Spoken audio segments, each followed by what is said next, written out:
देखते हैं वाक्य के भेद। वाक्य के भेद हम दो तरीकों से देख सकते हैं।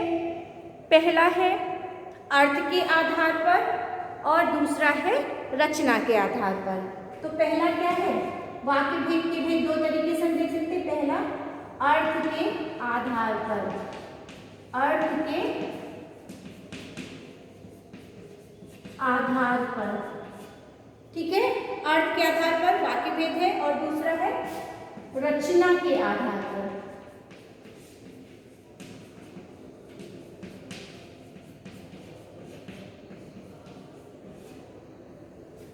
ठीक है, पहला है अर्थ के आधार पर। अर्थ के आधार पर हमारे 8 वाक्य भेद होते हैं, जिसमें से है विधानवाचक वाक्य, प्रश्नवाचक वाक्य, निषेधवाचक वाक्य, विस्मयवाचक, संदेहवाचक, संकेतवाचक, इच्छावाचक।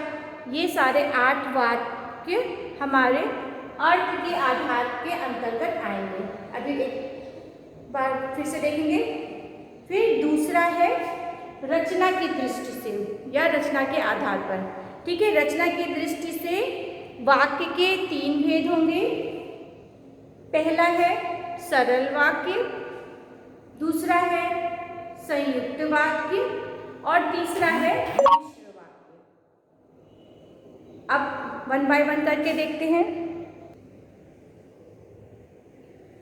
यह अर्थ के आधार पर वाक्य भेद है विधानवाचक वाक्य, निषेधवाचक वाक्य, आज्ञावाचक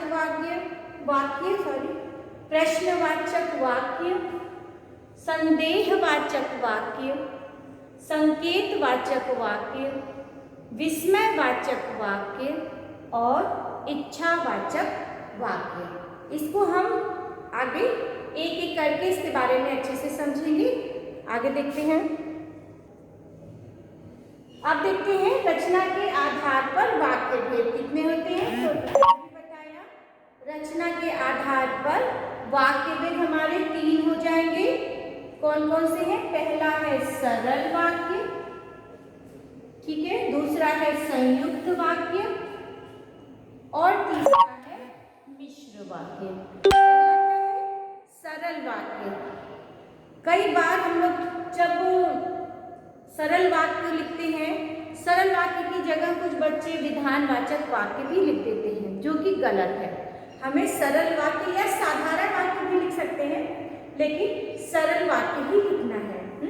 आप लोग कई बार अर्थ के आधार पर जो हमने वाक्य भेद पढ़ा था उसमें दिया था पहले नंबर पे विधानवाचक वाक्य, उसको आप यहाँ पे यूज करते हो उसको सरल वाक्य। कई बार विधानवाचक वाक्य को भी सरल वाक्य लिख देते हो और सरल वाक्य को भी विधानवाचक वाक्य लिख देते हो। ऐसा नहीं करना है।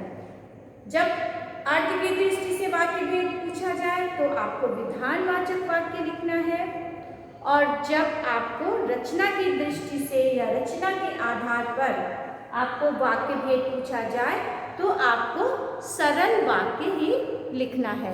इस तरह से हमने वाक्य के भेद देखे। अब इनके बारे में हम आगे एक एक करके डिटेल में जानेंगे।